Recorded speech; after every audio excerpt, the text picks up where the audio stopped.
Anna Brones, thanks for being here. Thanks for having me. I had a hard time getting a list down to 5 items, so I'm excited. Yeah, I'm excited to talk about it. That's it. That's the point of the show is that all the emotional labor is on the guest, not me. So Ah, it's smart. pretty Yeah, wonderful for smart. me. That's good.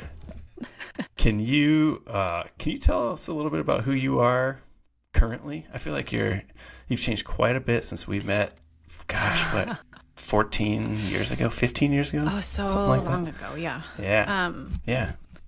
Okay, I'm gonna try to not go down 10 rabbit holes, but I was just gonna say I do remember the first time we met for coffee on Hawthorne at Albina Press. Albion Press. It was Yep. many years Yeah. ago. Oh Yeah, yeah. yeah. Anyway, whatever. People don't care about that. Who am I? Let's see. I'm a human on this planet. I live in the Pacific Northwest. I live in Western Washington. I live in the town that I grew up in, which is a small little rural town on a peninsula in the Salish Sea. Um, and I am currently in my studio, which is on my parents' property, which my parents live in the same house that I grew up in, a yellow house in the woods. And I have a little studio that my husband built me that's on the property. So that's where I am right now, currently. And What do you? yeah, go ahead. I was gonna say, what do you do for work, capitalism What I do for wise? work? Yeah, well, I was getting Yeah. there. So I'm in my studio, Okay. my Okay. Okay. workspace. Sorry. Yeah. Sorry. So I am for work. I am a writer and an artist. So I am currently I'm working on a book, which needs to be finished in a couple of months, and is hopefully going to be out next summer. That's all about cold water and cold water swimming. And then I also work as a paper cut artist. So I cut pieces of paper. Yeah, some people draw, some people paint, and I cut pieces of paper. So that's probably the two things that people would know me for. I also write a weekly newsletter called Creative Fuel, and yeah, those are the main things right now. But yeah, I've done a whole variety of creative things over my career. But I've been working for myself for a long time, so I don't use Slack. That's Yeah. that's the synopsis. Non-Slack user. Yeah, your newsletter has like 20,000 subscribers too. Is that correct? Something where you don't Yeah. count. You're like, I don't know.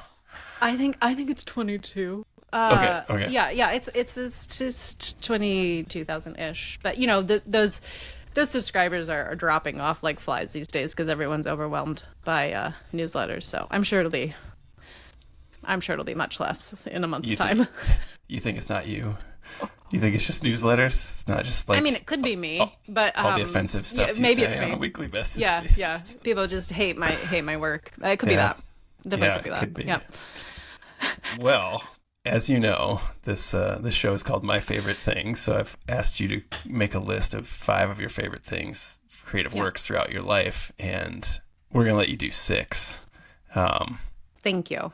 I think that's fine. I just your first one is Swedish children's books, and you said you Yeah. have 2 authors, and I was like, okay, we can do 2. But then I'm like, what if somebody just says books is one of my 5 favorite things? I know. It's a huge I know. And It's okay. And really, though. Let's go with this. And I gave you the 2 authors of the books that I brought today, but really, there's a third one in there. But it's hard. You know what? It's Why don't just you see hard if you to- can shoehorn it in then? Yeah, that's right. I will. Okay. Swedish children's books. Yeah, you want me to tell you about them? Sure. Do you want to go by author and kind of talk about when you discovered them or when they found their way Sure. into your hands? Yeah, so I guess I'll start with my mom is from Sweden, and so I grew up here in Washington, but we only spoke Swedish at home, and most of my children's books were Swedish. I think my mom just wanted to have a Swedish childhood for me in the Pacific Northwest forest. So I still have quite a few of those in my bookshelf at home. It's quite cute to look through because they're often like they were gifted to me by my grandparents or by my cousins. So when it says like to Anna from, and that's kind of nice.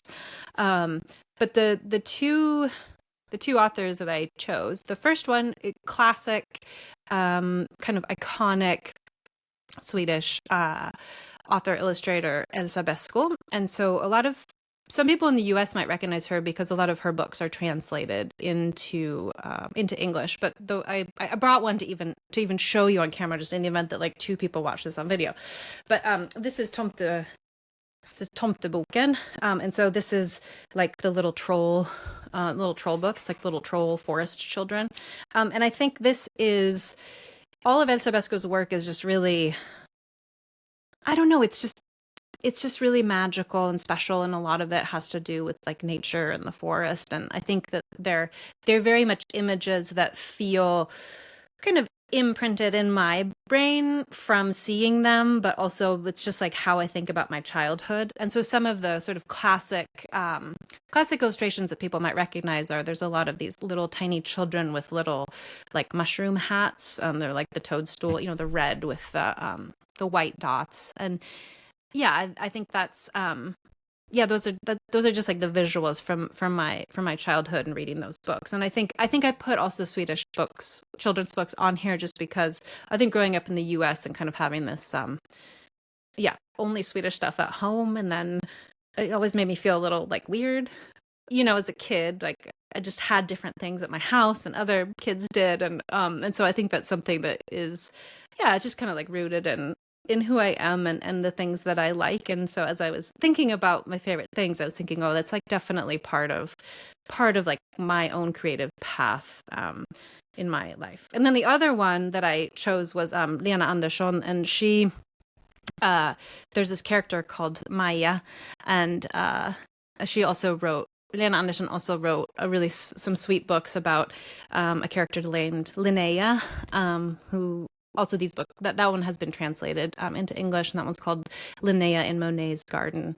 But the character Maya is like this little girl who has like short blonde hair, and she's got these like round glasses, and I never had glasses, but in general, I feel like she's sort of, she just felt like she looked like me when I was little, and she's always running around in nature, just, I don't know, just having a nice time. She's like in the summer, she's always barefoot, and in the winter, she's like cozy in her wool sweater, foraging around in the forest. And it's funny because when I went to my bookshelf to grab these books, I also realized that I had another one that's actually in English, but it's the same. It's the illustrator, and in the English one, Lena wrote it with a poet named Mary Q. Steele, but it's actually called Anna's Garden Songs, which is why I'm sure my mother got it for me.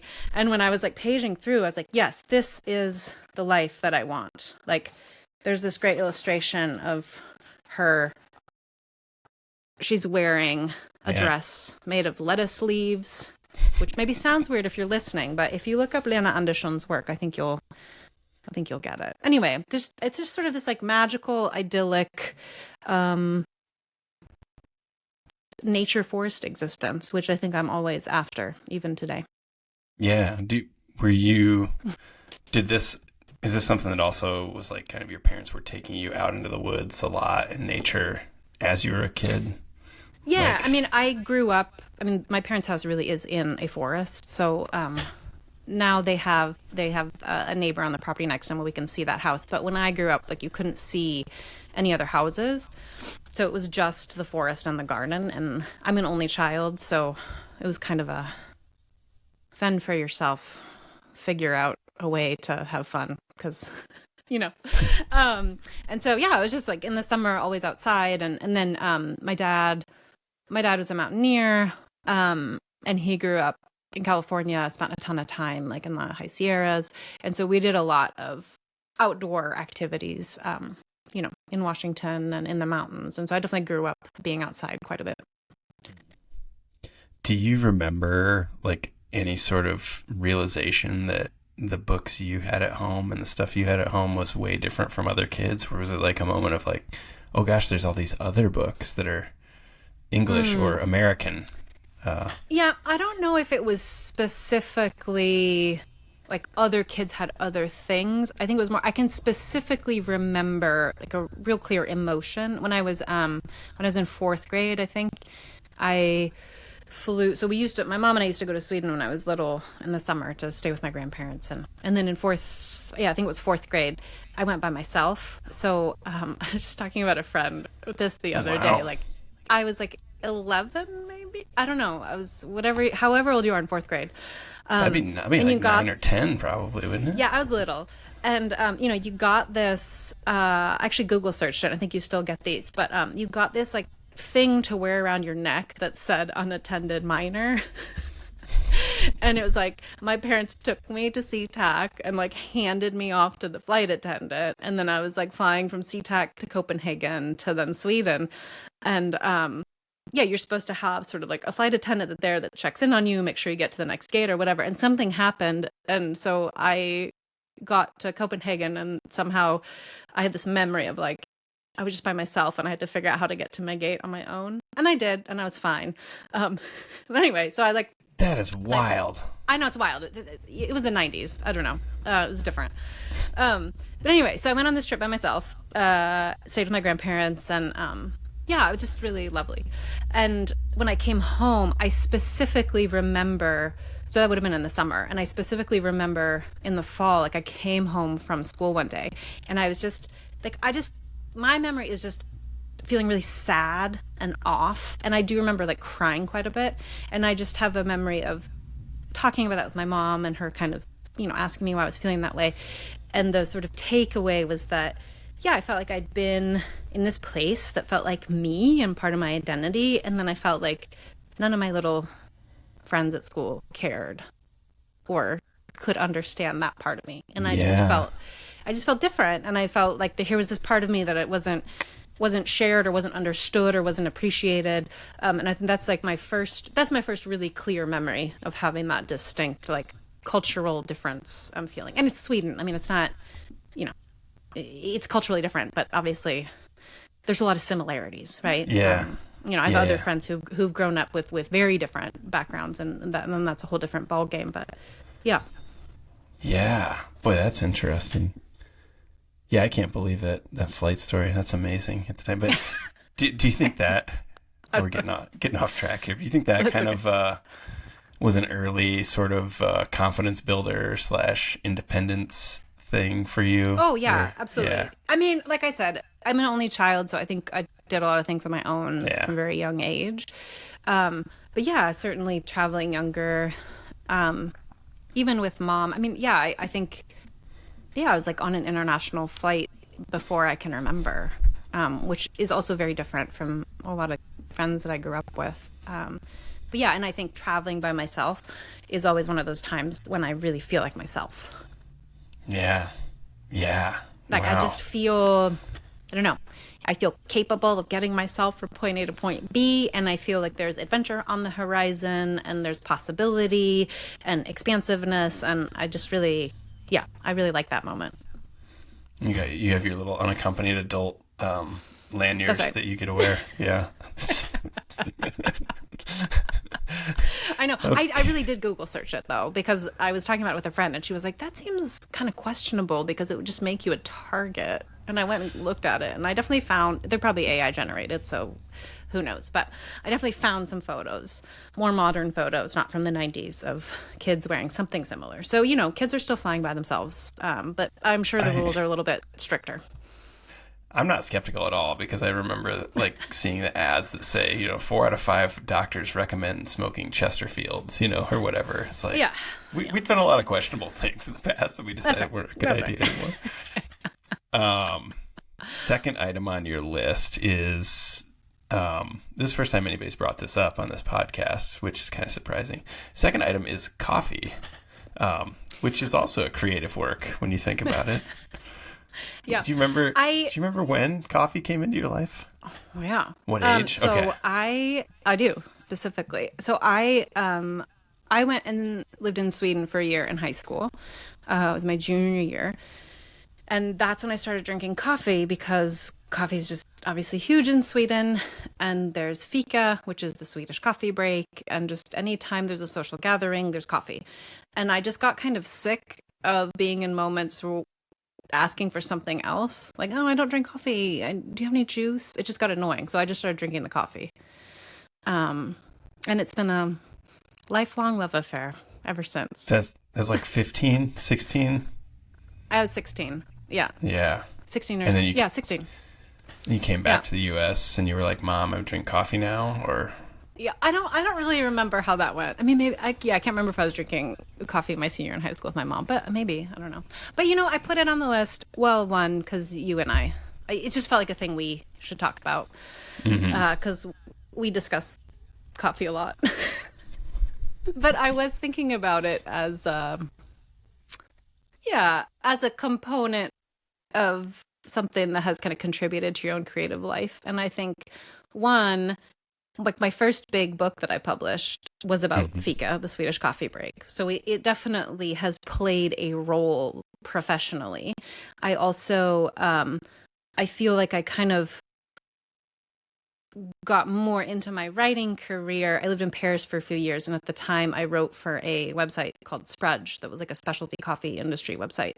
And I covered the specialty coffee scene in Paris, which was kind of growing at that time that I was there. And I just did a lot of writing, and I ended up working on a self-published book with a photographer friend that was called Paris Coffee Revolution. And yeah, so I feel that even my love of coffee has also played out in my creative work too. And I think that, I obviously overthought my list. So I thought a lot about why coffee was on it. But another thing that I really like about coffee that I think just relates to creative work is it's this like, I guess it's just a reminder of how everyday routine can become ritual and have sort of some meaning or power to it if you decide that it has that. Right. And, I usually will buy, because I love ceramics. So often when I travel, if I find a cool, locally made cup, I will buy it. And so there's also this moment in the morning of like, which cup am I going to use today? Which like arty handmade cup.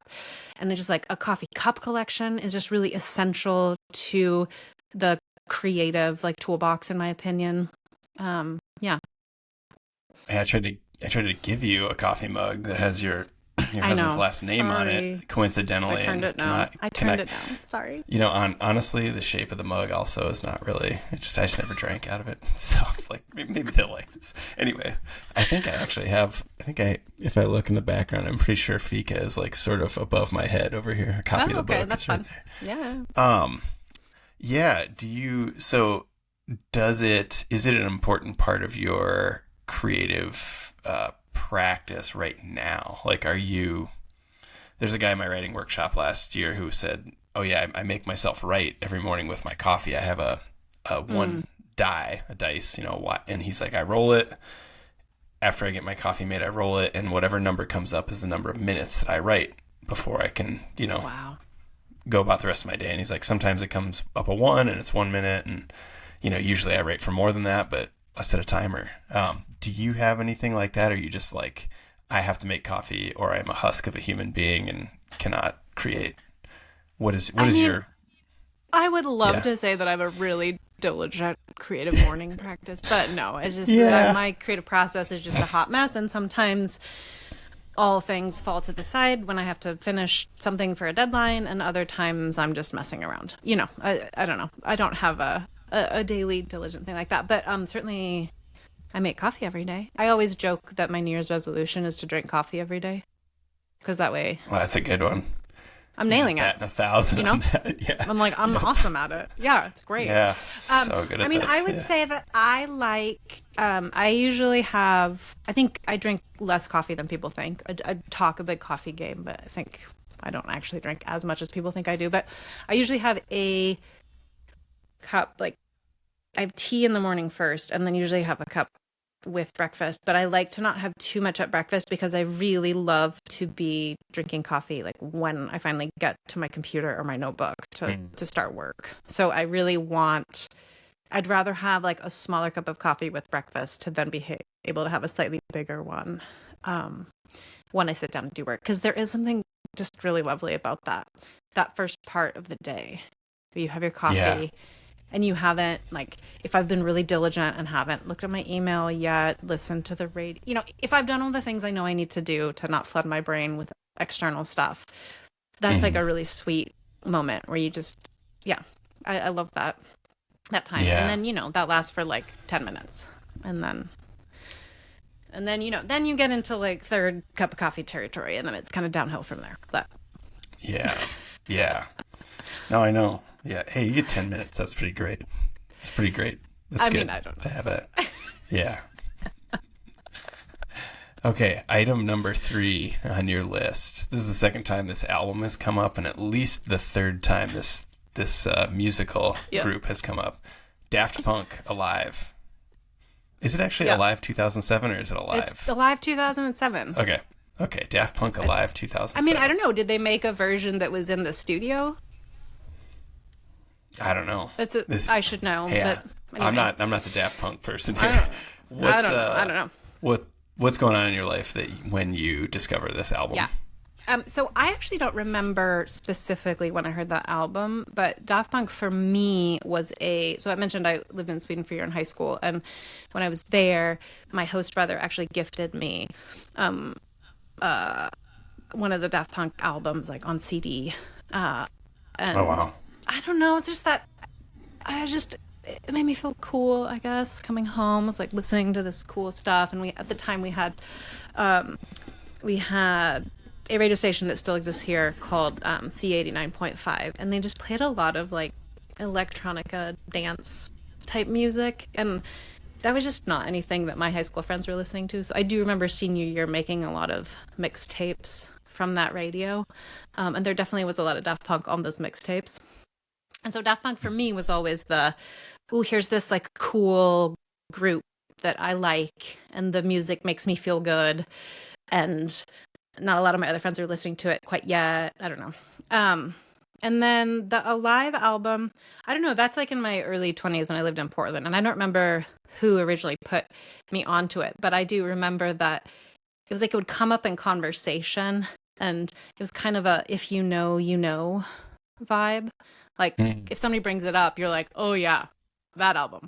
And I don't just, everybody seems to have kind of a, like a relationship to it, or it makes them feel a certain way. And for me, it's like that album is just reliably, I can't put it on if I'm writing, because I just am repeating like, their lyrics that they repeat for like 10 minutes on repeat. So I can't really listen to when I write, but if I have to, and I mean writing, like writing on a book or something. It's something that requires me to be really thinking about beautiful sentences or whatever. If I'm like need to crank on emails, I can definitely do it. But for me, it's kind of like it's a get shit done album.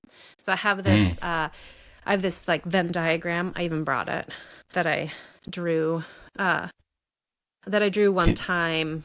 I'm gonna explain it. Yeah. So I drew it one time in Sharpie, and it's just a Venn diagram that just on one side is Daft Punk and the other side is coffee, and then the middle part where they intersect is creative productivity, because it's just like reliable combo, and I think I just love listening to it. I put it on this morning to get myself in the right headspace for this interview, and I think what's kind of fun about Daft Punk is, for me, I always joke like, it's still a new band for me.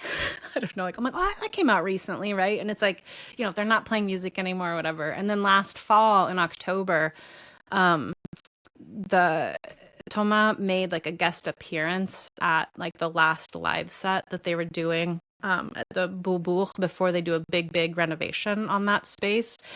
And I saw like a news alert about it, and it was like, Tove like makes appearance like on stage. And I was just like, God, I don't really want to be going to those kind of shows, but it was like the one time that I felt some kind of like severe FOMO. Like I was like, can you imagine like being there, and then he walks on stage and he's just like mixing? I don't know. I have that live. I found that live set like on Soundcloud, and I have listened to that one a lot on repeat since October, because there was just something. There's just some kind of like energy about, here's somebody who's had a lot of fame and people love a lot, but then he gets to like come on stage. He doesn't have his like Daft Punk helmet on. He just gets to be himself. And he's like a guy, he's like our age, a little bit older maybe.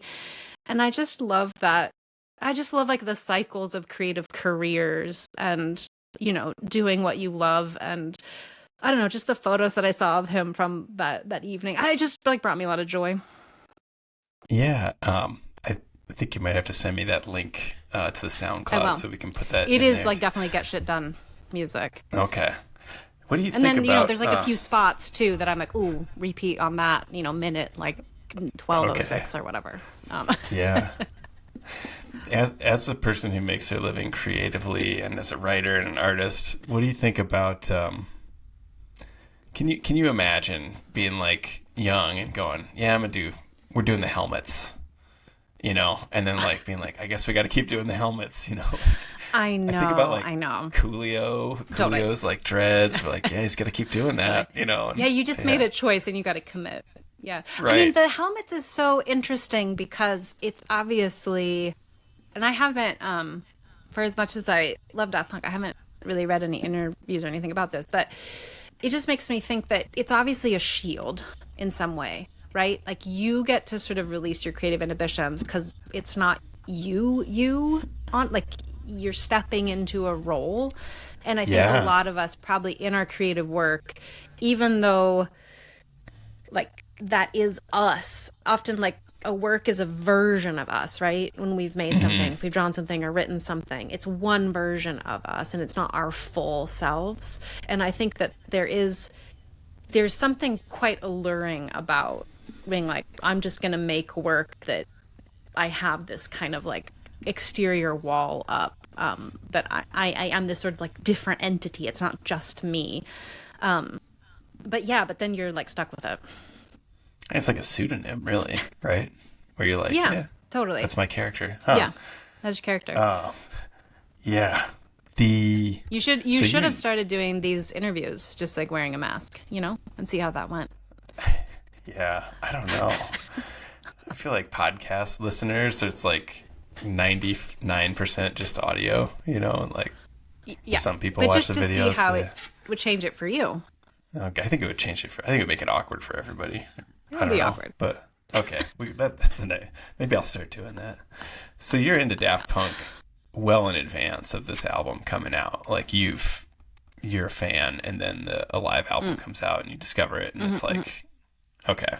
So it's because it's like several albums in for them because it was high school for you. Well, it is called Alive 2007, which makes me think that concert was in 2007. Yeah. No, right? I'm just saying you first discovered them in Sweden, and then by the time you're talking about it with people in Portland, it wasn't it wasn't like a new band for you. No. And I would say like I would not consider myself a music person. Like I've never felt cool about music, and it's never been a thing where I follow a lot of musicians. So I think there was also maybe part of my younger self of just like grasping onto one thing that made me feel. Yeah, it felt different from what other people were listening to at the time. Obviously, that's like a huge, there's nothing. It's a pretty big band, right? What's interesting, it is. It's not. It's not like some indie group that I like discovered. You know what I mean? Well, but in a way, you might have kind of discovered that, like, been the first in your hometown, to like be or one of the first people to discover Daft Punk. But yeah, it's interesting to me that it was you don't have an older sibling, but it was a sibling, technically, who gave you the Daft Punk album. Like, yeah, that's true. I feel like there could be an oral history of like older siblings in, as how they form people's musical tastes, and everybody would have a story about, my brother gave me this, my sister gave me this, whatever. I just wanted to be like my sister. And like, I love that. Yeah. Okay. I've actually read the book that's number 4 on your list, The Summer Book by Tove Jansson. Can you tell us what that is and when you read it first? Gosh, you think I would have prepped better for this interview because I'm like, I don't really remember the first time I read that thing. So Tove Jansson, Tove Jansson, iconic Finnish artist, author, illustrator. Probably most well known for a lot of people for her Moomin series, which are these like sweet little creatures that look kind of like puffy, I don't know, hippo-y marshmallow. I was gonna say hippo. Yeah, hippopotamus. Yeah. I don't know. They're very lovely. But she also wrote she wrote quite a bit of fiction for adults as well. And so the summer book is one of those, and it's basically just this story of like a small girl's experience on an island with her grandmother in the summer. And Tove Jansson famously, she and her partner had an island where they had a cabin in Finland, and would go there, and that was like a really big part of her, like the sea and the island, all of that was like a really big part of her creative life and inspiration. And so the summer book, it's not her personal history or anything, but it is kind of like based around her, inspired by her own like family and experiences. And I think I do try to read that book every summer. I don't remember the first time I read it, but it was like definitely 10 or 15 years ago. And there's something that is, I think a lot of Scandinavian fiction is just a bit quieter, a little darker than a lot of contemporary like US fiction. And there is something about that. Yeah, it's like, it's very slow and contemplative and a little bit dark because there's a lot of, she's like with her grandmother and her grandmother's aging. And it's just this really beautiful, just kind of a beautiful meditation on existing. And I love that book. And then I think also I always kind of joke that Tove Jansson is like some kind of a creative patron saint for me, because I think she just embodies a lot of things that I love. So, it's like being in the water, swimming, this sort of island, like I really am always drawn to like an edge, like a coastline, anywhere where there's sort of like the meeting of like rocks and water for me feels really, that's like a creatively potent space. And I also, one of the books that I have enjoyed reading is there's a book that has all of her letters in it, not all of them, but a collection of letters. And I think also she for me embodies somebody who just committed to art as a way of being. And art, the Moomin series is kind of born out of going through the experience of World War II and kind of born out of darkness. And how do you create a space where you just, you kind of want to get away to? And that series has become so beloved for so many people. And so I think, I really just really inspired by her as an artist and as a creative sort of spirit, I guess. And then they turned the summer book into a film last year. And so I was in Finland I was in Finland last year, doing some research for my book that I'm trying to finish here soon. And it happened to be, it had its like Helsinki release while I was there. So I got to go to this cool old cinema that kind of had this like Art Deco architecture, very cool. And I just got to sit there alone in the middle of the day and watch the summer book, which was just kind of enjoyable. Did I feel like I maybe sent you the trailer, or maybe you, I don't remember. Maybe. Okay. Because Hillary really likes that book too. Yeah, so which is how I've read it. But did it so did you know about the Moomin books before you read the summer book? Yeah, Were you a fan? That's not a series of books that I really grew up reading a lot of, but certainly we have definitely have a few that are in Swedish. So I definitely would have read them at some point, but not something that I was reading sort of diligently, I guess. Yeah. But in my ecosystem, and so she spoke Swedish, also, which is okay. So like when you listen to interviews. It's kind of fun to listen to old interviews with her, and she's speaking Swedish. Well, it's fun if you speak Swedish. It would be less fun for you. Yes. Or it sounds nice. Confusing. But, Is there anything about your spending summers with your grandma in Sweden that was kind of that kind of makes you enjoy that book more? Is there or is there anything there with like the characters and? Yeah, that's a good question. I think there is something about, we used to, when I grew up, my aunt and uncle had a summer house that we would often go to, like with my cousins and stuff, and that was on a lake. And so I do remember they definitely reading the summer book. Those are the visuals that come to mind for me, are how that place looked and felt. Even though that wasn't on an island, but I think kind of similar, like granite rocks and then water. So I think that there probably is quite a bit of that without me even thinking about it. Sort of, yeah, consciously. What's the furthest you've ever lived from the ocean? From saltwater? I guess Paris. Okay. And that was 3 years? I lived for almost 3 years, yeah. Yeah. Okay. Yeah. Yeah, I don't really want to be far away from saltwater. It's kind of not an option anymore. Yeah. Okay. Yeah. I know. That sounds very privileged, but yeah, it's really hard for me to envision being away from saltwater now, for sure. Yeah. What do you think why do you think that is? I mean, number one, water is just, we all have a connection to water, right? Like water is us, et cetera, et cetera. Right. It's like our life force. Yeah. We like begin life in water. We have to drink water to stay alive. Right? It's like very much a part of our own, our own history, our own ancestry. And I think just water has so much, there's so much about water that just like plugs into some of those like ancient cues in our brains, like why we feel like water is calming, why the sound of water is calming. All of those things I think are just really tapping into these, older versions of ourselves. And so I think just water in general, right? And then I think saltwater in particular, I grew up around saltwater. So for me, like the smell of low tide is just very much,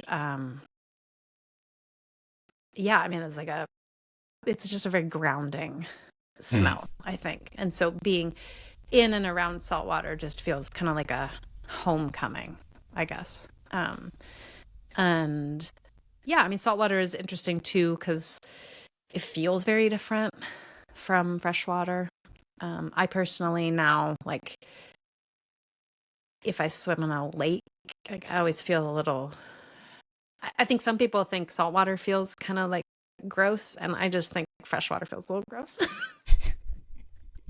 I don't know, you just get that like slippery like feeling on your skin afterwards, and saltwater is just like crisp and There's a chapter in your book then, I suppose.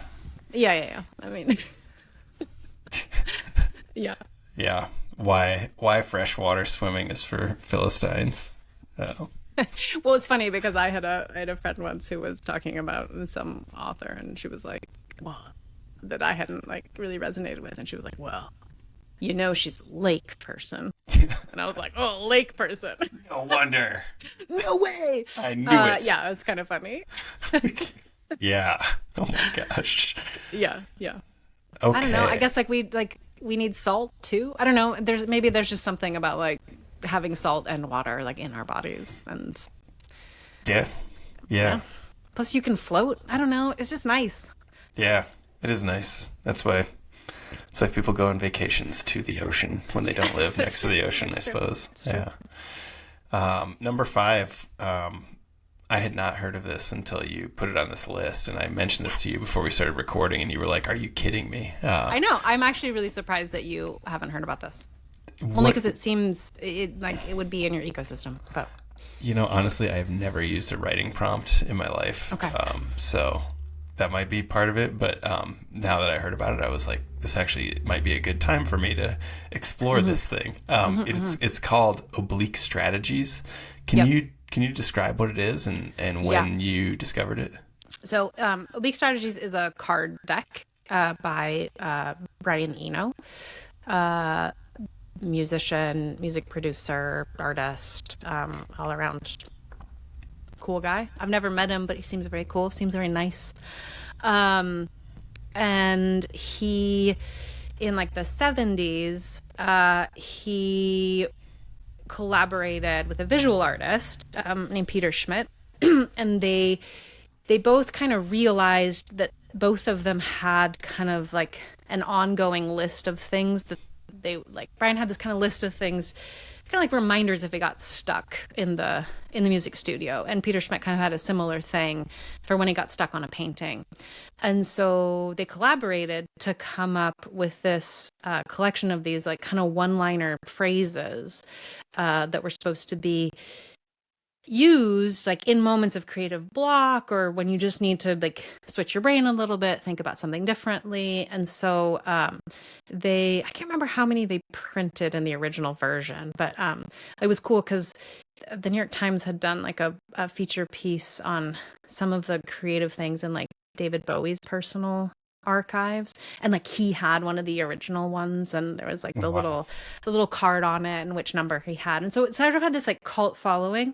And my husband Luke is like way more into music stuff than I am, and so he has like listened to Brian Eno for a long time and really liked his stuff. But we were hanging out with some friends at a friend's wedding, and so this other friend and Luke were talking about Brian Eno, and this guy's name is Brian, and Brian said like, oh yeah, but like, about his Oblique Strategies deck, and Luke was like, oh, I've never heard about that.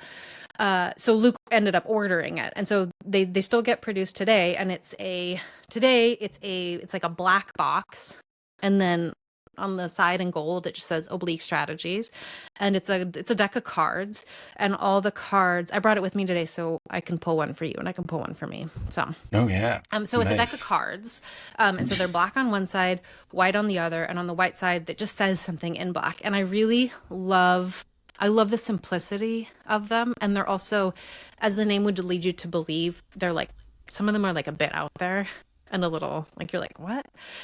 So they're not sort of classic like writing prompts. Mm-hmm. It's not like, tell a story about the time that you like experienced sadness. It's like they're just something that kind of gets, I like to think of it as like a way to just get your mind out of whatever kind of like neural network rut you're in, and you just need to like move to the next one. And so so we bought that deck maybe in like 2018 or 2019. So this is like a more recent addition to my my creative sphere.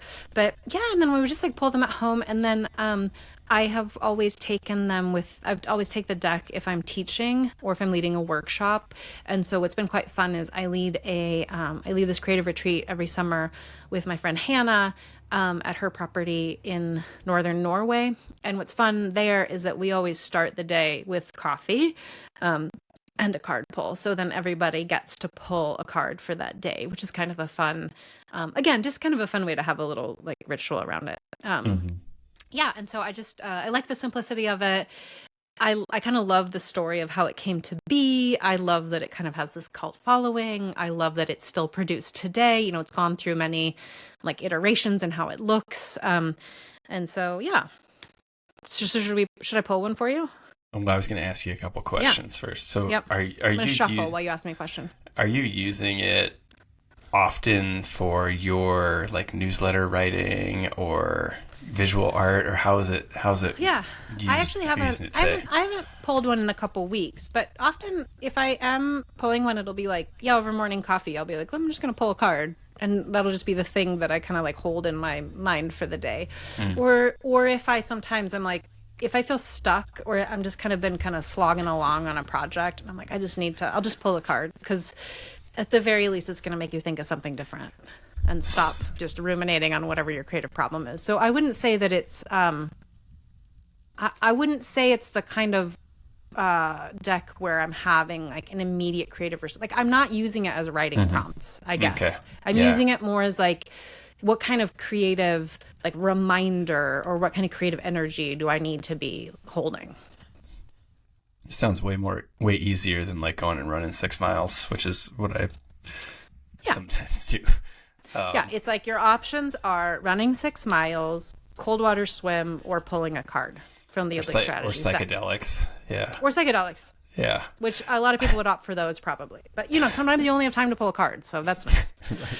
What happens? Have you had the occasion where you're like, I just had this one like 3 months ago, and you just pull another one? Or is it like... Yeah, sometimes if I'm pulling them regularly, like, I don't know if you... Like I have lots of friends who do tarot, and certainly when you use certain decks, like sometimes the same card comes up all the time. And what does that mean? I don't know. Energetically, but I think often there have been times when I've been pulling these regularly and I'll get the same card over and over again. And there are certainly cards that I will get more regularly. And if it's a card that keeps showing up, then that's kind of like, okay, have I not done that thing? Right? Like, okay, clearly I haven't embodied that sort of thing. Or is it like, oh, do I just need this reminder to keep doing this thing because I'm on the right track? And so I would think about it more like that. But sometimes I pull a card and I'm just like, this is not working for me. I hate it. And then I pull a different one. Okay. I don't know. There's no rules. You like Whatever. go through and make sure there's only 75 and each one is only represented once, or is there like there's like 7 of the same one in there and that's why it keeps coming up? No, but it's funny because I don't actually know how many, but the deck is like, what is this? Maybe an inch. It's like an inch and a half thick. There's got to be at least 100 cards in here. Oh, okay. And there are still some times when I've pulled a card and I'll be like, I don't really recognize that one. So there's still kind of, and I've had this for a long time. So yeah. Yeah, I feel like I gotta buy it now. Yeah.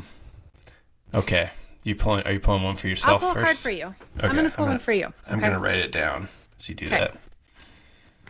Okay, I'm just going to shuffle. Okay, so I'm just going to think about like what creative energy you need.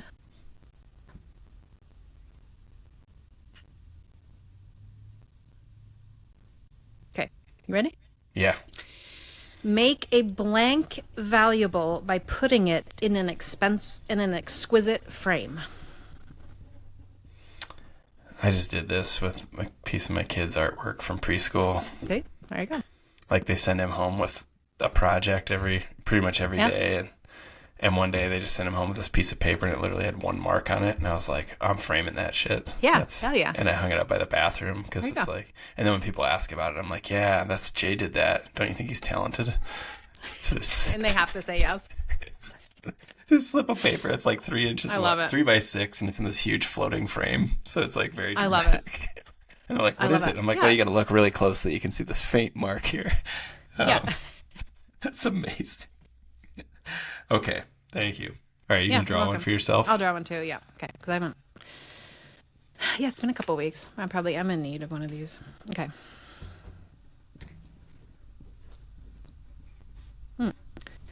Breathe more deeply.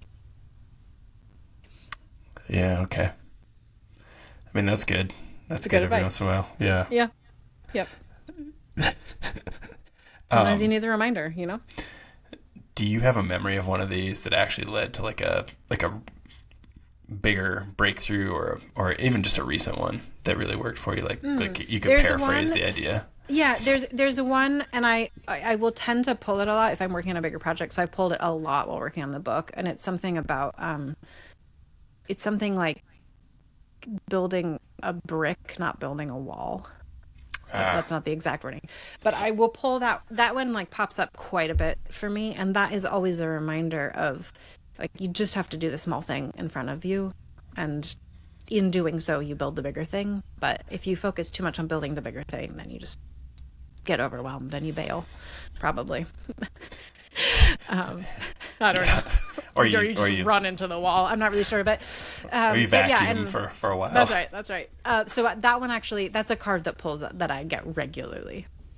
Now, am I pulling it regularly? Am I just paying attention to it? I don't know, but I like it. So for that, is that what does that look like for you when you do the action? Are you like, okay, I'm just gonna write one sentence, or? Yeah, or it's like, what's the sort of task at hand today, or what's like this one part of the project that just needs to be finished or that I need to focus on. And I guess it's more of for me, that's more of an attention thing. Like, okay, instead of being overwhelmed by the big picture, what something needs to be or what you're working towards, like just focus on the one small component. And yeah, sometimes that's a sentence. A sentence is hard for me, though, because if I focus too hard on a sentence, we'll be on that sentence for a long time.